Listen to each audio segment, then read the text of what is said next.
How's it going, everyone? My name is Lou Signy. I'm here to do some DFS analysis for the Week 17 NFL main slate.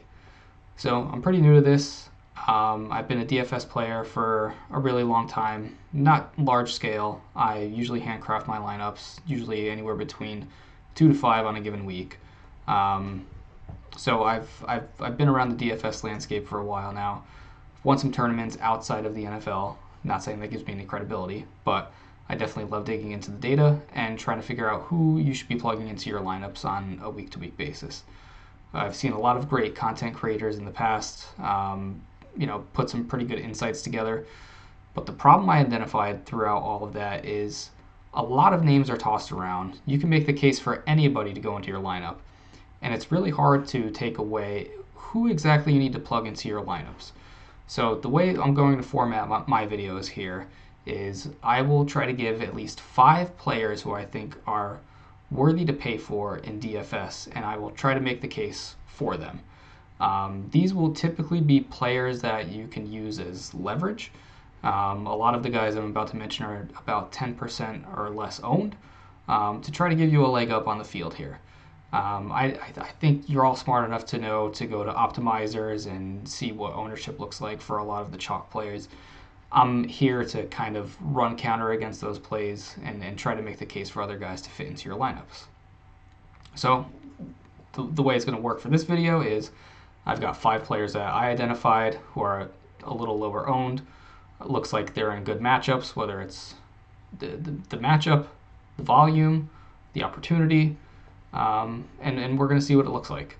I have a few bonus names that I want to throw out there as additional content for you guys. So if you like the format, if you like the video, please like and subscribe. It'll definitely help me out getting started, and I can give you guys some good content the rest of the way out here for the rest of the season. And I do want to call out is I will be doing best ball drafts for playoffs and then obviously the 2025 season. But without further ado, let's take a look at the first player that I'm recommending here.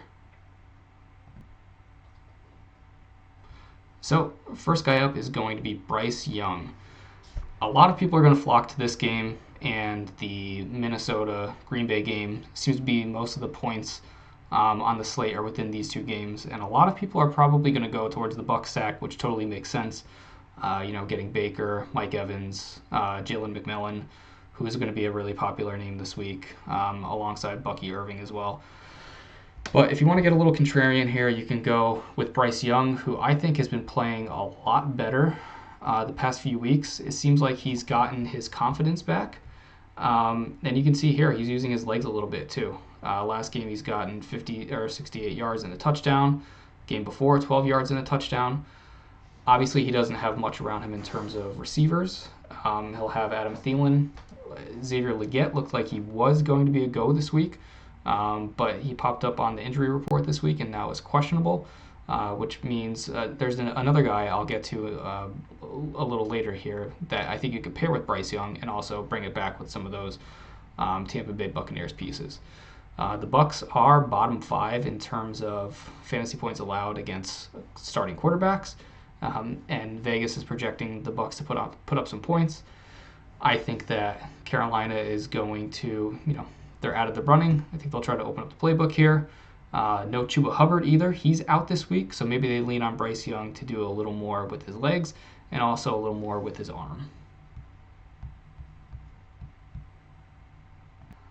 All right, next guy on my list is pretty obvious, but surprisingly not getting as much traction as some other guys on the slate. Is Jonathan Taylor. Got news that Anthony Richardson is out, and the Colts are actually fighting for that last playoff spot.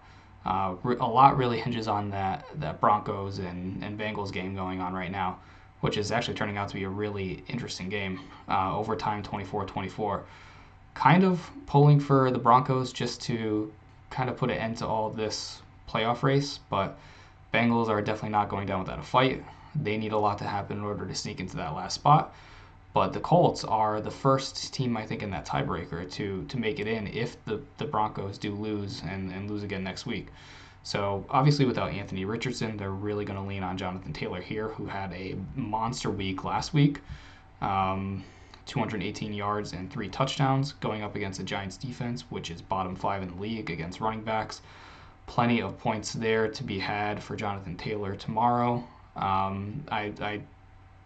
This guy is an obvious lock for me, outside of all those other running backs on the slate. Huge workload upcoming, soft defense. As a Giants fan, admittedly, I'm not looking forward to this. Kind of just want to get this season over with and see who we waste our pick on next year. But I definitely see a big day ahead for Jonathan Taylor here. Another running back I'm targeting for tomorrow is Tyjae Spears. I think this is going to be a pretty popular play now that we got news that Tony Pollard is out. Over the last few games, it looks like Tyjae Spears' involvement has gone up a little bit, even with Tony Pollard involved. Rushing efficiency is obviously not there. You can look at the yards per carry, but seeing that he does not have to share this workload with Tony Pollard, we can see Tyjae Spears take on a lot of the snaps here and will probably take on a lot of the volume against a pretty bad Jags team. This will probably be a sloppy game, but it seems like the offense is probably going to run through Tyjae Spears tomorrow. So kind of an obvious play, has some targeting or has some receiving ability here. I wouldn't expect too much in the rushing department. I think a lot of that price tag is going to come from some touchdown dependency, but the Jaguars do have a defense which will allow Tyjae Spears to get those fantasy points and get you there. So outside of Jonathan Taylor and Tyjae Spears, two clear lead backs in two pretty good matchups. I can't see myself really getting to anybody else. I know Bucky Irving is going to be pretty popular, but you do still have Rachaad White, who's actually still getting some snaps there. Will probably take away some of the third down opportunities there. But Tyjae Spears and Jonathan Taylor look like absolute locks to me. Now I can lose a lot of potential subscribers here, or I can get a lot here with this bet. I can be unoriginal and tell you to play Justin Jefferson. I can tell you to play Jalen McMillan. I can tell you to play Brian Robinson or Brian Thomas Jr., who are all at the top of the ownership, who have all been playing really well as of late. But like I said before in the opening of the video, I do like to get a little different, and I do try to find those opportunities where we can play some guys that the field is ignoring. Which will allow us to pay up and get the studs that we actually want in our lineups. So the first guy that I am actually going to bet on with a lineup is Ryan Flournoy. CeeDee Lamb is out. Jalen Tolbert is banged up. Brandon Cooks is healthy, but for a Dallas team that is out of the running and really they don't have anything to play for, I think they're going to want to get some extended looks at some of their younger guys. And going into the season, I saw some hype around Ryan Flournoy in best ball. I think I took one shot on him out of 86 teams. Actually turned out to be the team that almost made it to the final, so it kind of would have been fun to see how that goes, but that team also had CeeDee Lamb. I think when he stepped in last week, I know it's against the Bucs defense. The Eagles defense is a lot better against the pass. They have some really skilled DBs that Flournoy is going to have to go up against. I don't think Cooper Rush is a bad enough quarterback where Ryan Flournoy can't pay off his price tag. But there's a lot of targets vacated there with CeeDee Lamb going out and potentially Jalen Tolbert not playing.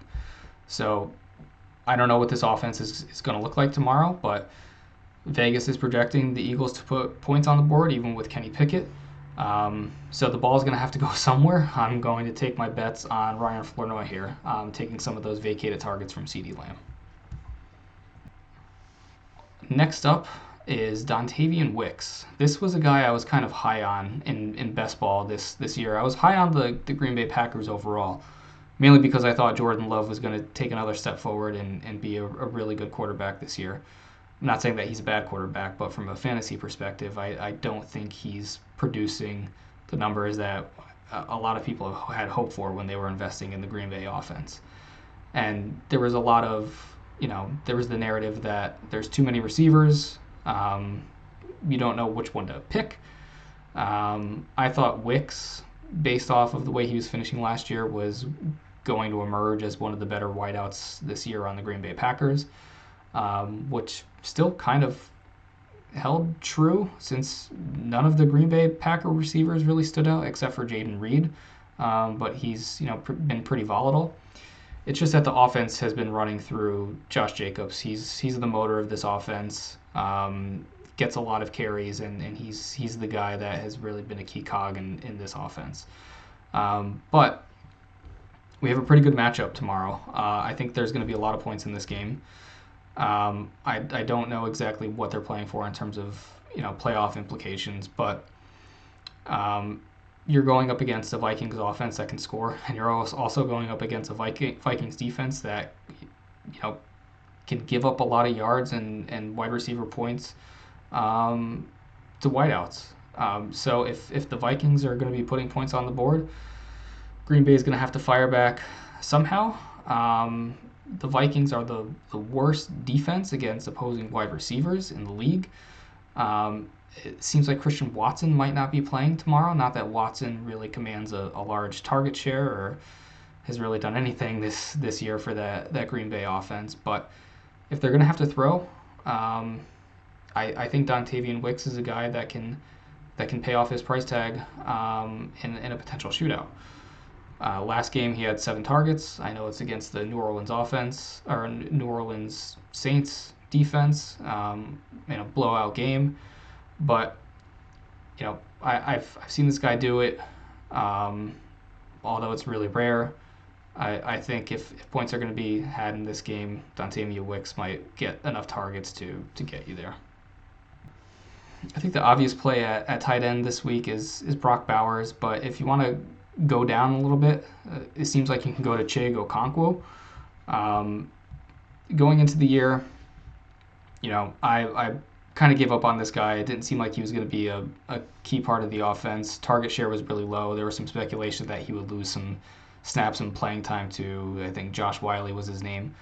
But at the end of the year here, it looks like he's really making a run in terms of target share since Mason Rudolph has come in to play quarterback. Again, I could see points actually being scored in this game, the way that Brian Thomas Jr. has been playing. Chig Okonkwo over the past 2 games has had 21 targets, which turned into 17 receptions. Didn't land into the end zone, but we might see that happen this week. He has a pretty decent matchup against Aluakon on the Jaguars' defensive side of the ball. And just given his volume as of late, I think he's worth taking a shot on here for 3,600. All right, now for my bonuses. The first guy up is Wan'Dale Robinson. As a Giants fan, this has just been a season to forget. It's been one of the worst seasons I've ever witnessed as a Giants fan, and I just can't believe how bad it's actually gotten. But for $4,400, you can get Wan'Dale Robinson, which in a really ugly game, no Anthony Richardson. Drew Lock is going to be the starting quarterback for the New York Giants. Over the past 3 games, Wan'Dale Robinson has had 30 targets. He's more of a chain mover guy, shallow, depth of target. He's not going to break off these huge plays. But when the Giants do have the ball and they do decide to throw, he's commanding a lot of the target share. So I feel pretty comfortable sliding him here at $4,400. He hasn't landed in the end zone in quite a while. You can see only 2 touchdowns on 78 receptions. So I would expect a big target share here, especially if Malik Neighbors is unable to go.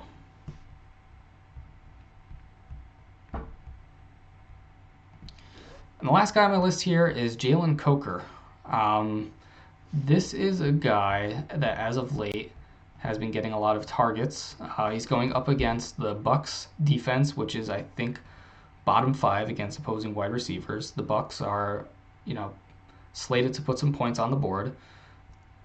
Xavier Legette might not be able to go here. No Chuba Hubbard, so that just leaves, the main offensive piece for Bryce Young would be Adam Thielen there, and then up next is Jalen Coker.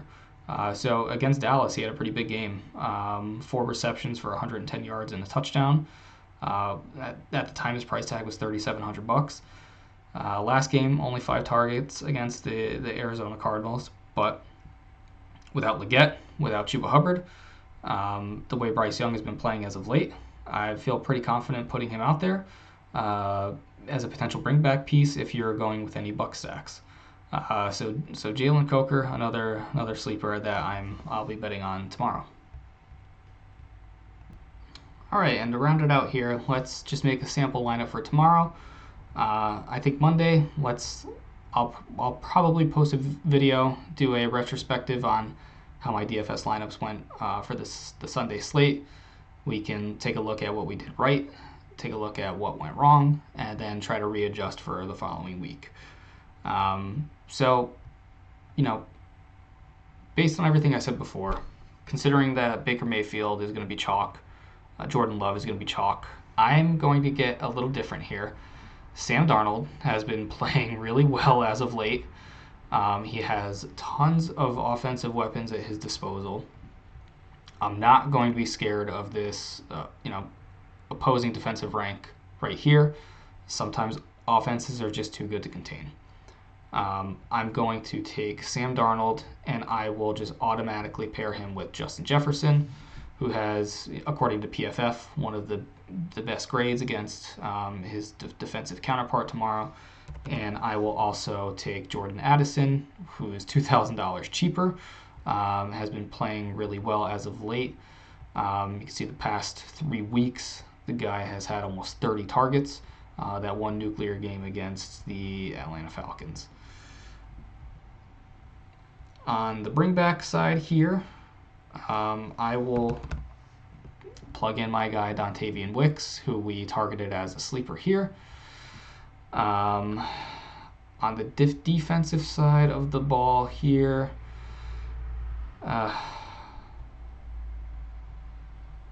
we could go cheap. I have a feeling that the Browns defense at home is going to play well, especially if Tua is out. Do we have any? Tua is actually doubtful. So there's our cheap defensive option there to save us some salary. Tight end, I'm going to plug in Chig Okonkwo at $3,600.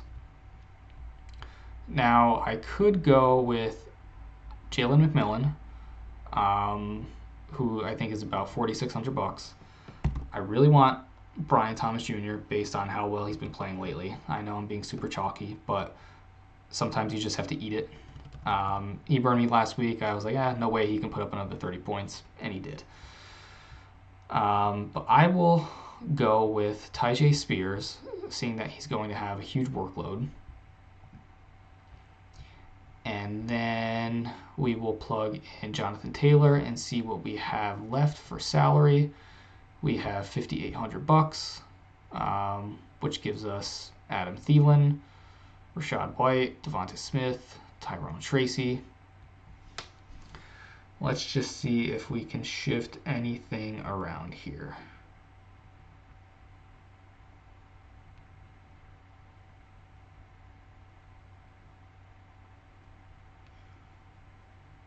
What would we have to do to get Brian Thomas Jr. into our lineup?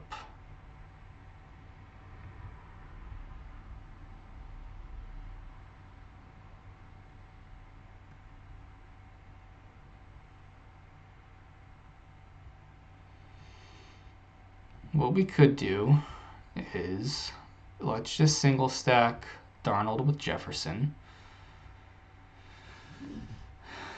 And then let's take Brian Thomas Jr. Gives us $4,600. If we go with Flournoy, that gives us $6,200.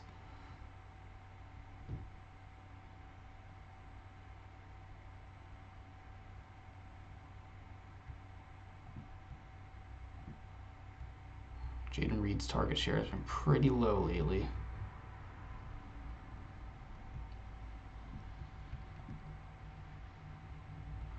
Jalen McMillan.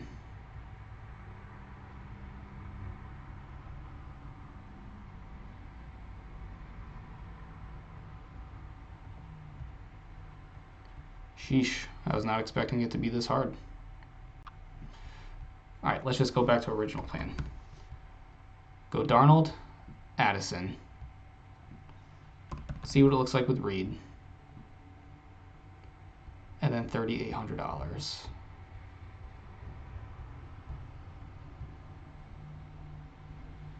Tucker, Adonai Mitchell. I don't think I can get behind any of that.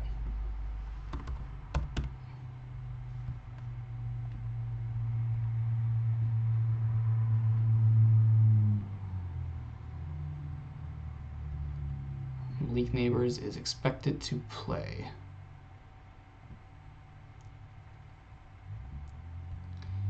Evans will not work.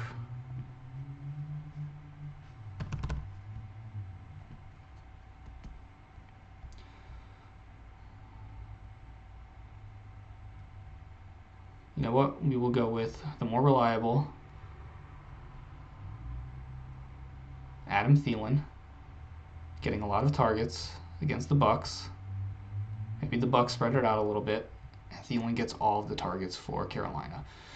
So we have Darnold, Spears, Taylor, Jefferson, Addison, Wicks as our bringback, Okonkwo, and Thielen. Not the nicest lineup, but we will give it a shot.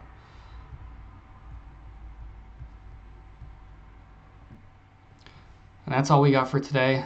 Those were a few of the picks that I'm interested in tomorrow's slate. We did an example lineup. We'll see how that one performs, and we'll meet back on Monday to do a retrospective. Like I said, if you found any of this content useful, feel free to like and subscribe. It'll help me out getting started, and we will continue to break down some slates and do some best ball drafts over the next coming days. So appreciate you guys for tuning in, and I'll see you next time.